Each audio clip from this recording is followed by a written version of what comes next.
Pessoal, bom dia, a paz de Cristo, uma manhã de muitas bênçãos nessa quinta-feira. Peço que você curta esse vídeo, se inscreva no canal, compartilhe, comente. E queria falar um pouco nessa manhã sobre Sansão, esse que é talvez um dos personagens mais polêmicos, né, das escrituras da palavra de Deus. E havia sobre ele um chamado para que ele fosse o juiz sobre a terra de Israel. E havia sobre ele também um agir do Senhor muito diferente. Ele tinha uma força de um exército. A força dele era a força de um exército. E não porque o cabelo dele era grande, como dizem aí os filmes, nada disso. Que havia sobre ele um voto, e esse voto conferia a ele um poder do Espírito Santo, uma ação do Espírito Santo, uma porção muito particular na vida de Sansão. Outros personagens como Samuel, João Batista, tiveram esse mesmo voto, que é o voto de Nazireu, onde você não pode beber vinho ou bebida forte, não se podia, onde não se podia chegar perto de coisas mortas e nem cortar os cabelos, né? Passar navalha sobre o cabelo. Então, eles tiveram o mesmo voto que Sansão, mas não tiveram o mesmo poder, a mesma força. Logo, a força não estava, ela não vinha do voto, ela vinha, era uma porção do Senhor que foi dada a ele. Porém, se ele quebrasse o voto, ele perderia sim essa porção, essa bênção, essa força. E nós vemos isso, né? Ele conhece Dalila e ele conta a ela o segredo, que ele, se passasse navalha sobre a sua cabeça, ele ficaria fraco, e ela entrega o seu segredo para os filisteus. E ali eles conseguem prender Sansão. Mas Sansão, ele foi alguém que lutou, e eu acho que a maior luta dele foi nem contra os filisteus, foi contra o propósito. Sansão passou a vida dele inteira lutando contra o projeto que Deus tinha para a vida dele, contra aquilo que Deus queria fazer através dele. E para que o Senhor realizasse, os desígnios na vida de Sansão, foi da pior maneira possível. Foi necessário que acontecessem coisas dessem muito errado, pessoas morressem, que ele fosse preso lá na frente, e acontecesse tudo aquilo que aconteceu, de ele ficar lá no templo de Dagon, preso com os filisteus o prenderam, na verdade, e ali zombando dele. Então tudo isso de ruim foi necessário, porque ele lutou, ele queria ter a força que ele tinha, ele queria ter os benefícios que lhe eram oferecidos, né? Lhe eram conferidos, na verdade, lhe eram dados pelo voto que ele tinha, que a sua mãe tinha feito, que o Senhor tinha ali estabelecido, que era o voto de Nazireu. Quais são esses benefícios? A força que ele tinha, a fama que ele tinha, né? Alguém muito famoso no povo, entre o povo de Israel. Ele queria, eventualmente ele ia, pegava alguns filisteus ali, destruía alguma guarnição, algum exército, e tá tudo certo, continuava ali bebendo de graça, possivelmente deveria ser isso, né? Vivendo uma vida de fama como o grande guerreiro de Israel. Agora ele não queria ter compromisso com aquilo. Ele não queria ter compromisso com aquele propósito, com aquele voto, com aquela força que lhe foi conferida. E o que era o compromisso, Alan, de Sansão? O que viria a ser esse compromisso? Ele ser um juiz, ele julgar Israel, ele liderar Israel contra os filisteus. Ele ter ali um compromisso com os anciões, com o povo, com o exército de Israel, de lutar, né, de liderar, de guerrear, de ser um líder de fato para o povo, e não só um famosinho. Então, Sansão, ele lutou contra esse propósito, ele lutou contra esse projeto de Deus na vida dele. E como eu falei, Deus mesmo assim o conduziu.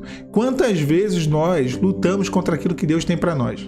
Quantas vezes nós lutamos contra aquilo que são os desígnios de Deus para a nossa vida? Nós às vezes até queremos os benefícios desse desígnio, mas não queremos ir além, não queremos realmente colocar a nossa vida à disposição do Senhor e falar: Senhor, o que o Senhor quiser, para me comprometer com esse propósito, que seja, assim será.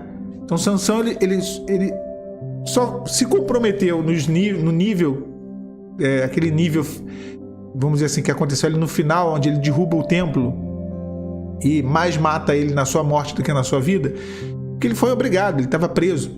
As circunstâncias o conduziram aquilo ali, né? O prenderam, limitaram as possibilidades dele de fugir desse destino, né? E destino aqui no sentido de propósito, tá? Não naquele pior sentido da palavra. Então, irmãos, olha, não lute contra aquilo que Deus tem para a tua vida. Essa é a mensagem que eu quero trazer para você nessa manhã de quinta. Porque tem gente aí que está lutando contra aquilo que o Senhor tem falado, tem lutado contra aquilo que é a vontade de Deus, que é o querer do Senhor, contra aquilo que o Senhor já te revelou. Você não pode dizer, eu não sabia. Não, você sabe. E nós muitas vezes sabemos e queremos não saber, ou fingir que não sabemos. E até preferiríamos, que o melhor seria se não soubesse. Mas agora que você já sabe, que eu já sei, e agora é isso. Então Sansão lutou o tempo todo contra isso. E a palavra fala que o Senhor foi criando oportunidade. Os pais de Sansão, eles reparavam aquilo que ia dando errado na vida de Sansão e falavam assim, olha, é Deus está criando oportunidade. Deus quem está nesse negócio. Vem do Senhor esse negócio. Então é assim, tem coisa que às vezes está emperrada, está travada, sabe, aquela coisa que está engessada, que não vai adiante. Tem coisa que realmente está te limitando, está te trazendo muita dificuldade, mas está te colocando para te forçando a orar, para te colocar no joelho. Isso é Deus, é o Senhor agindo. Sansão, ele só recorreu ao Senhor em momentos extremos. Lembra quando ele vence os filisteus e ali ele numa caverna ali, ele clama ao Senhor, tinha uma pedra, uma rocha, uma fenda enorme, e ele fala, Senhor, eu vou morrer.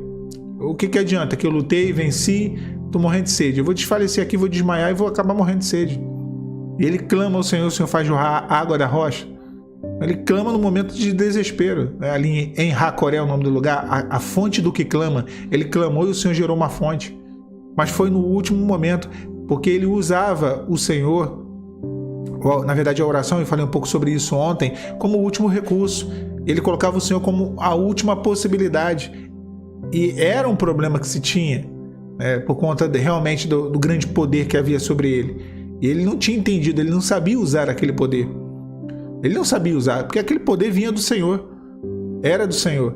E mesmo com aquele poder, tinha momentos que a limitação dele gritava, como nesse caso da fonte de Racoré, onde ele ia morrer de fato, e ele clama ao Senhor. Então Deus, ele te dá condições, ele te capacita, mas você continua, eu continuo, nós continuamos sendo dependentes dele, da graça dele, do agir dele, do mover dele, sobretudo da salvação, do socorro dele. Então clama ao Senhor, tá? Clama e aceite os desígnios, o projeto de Deus para a sua vida. Não lute contra isso. Não lute. Porque agindo Deus, quem o impedirá? E se Deus ele quiser agir, ele vai criar situações mais intensas, mais extremas, para te levar ao propósito dele. E isso não é bom. Ninguém quer ir parar na barriga do peixe, da baleia, como Jonas. Ninguém quer ter ali a situação que Sansão viveu. Ter sido furado seus olhos, ficou cego, preso, rodando moinho, virando ali chacota dos filisteus. Então Deus ele conduziu as situações mais extremas para cumprir os seus propósitos. E é assim na nossa vida, também é assim na vida de outras pessoas que às vezes estão ao nosso redor, da nossa família, pelo qual nós oramos. Deus ele faz dessa maneira. Que Deus te abençoe, meu irmão, minha irmã, nessa manhã, nessa quinta-feira, a paz do Senhor Jesus.